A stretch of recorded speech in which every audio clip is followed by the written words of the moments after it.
Hello. Oh, you have a leech on you. I'm sorry.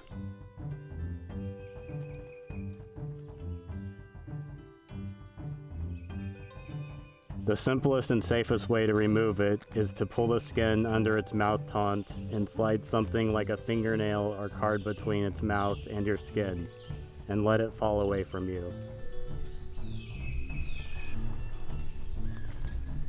Make sure to clean the bite well and cover it to prevent infection.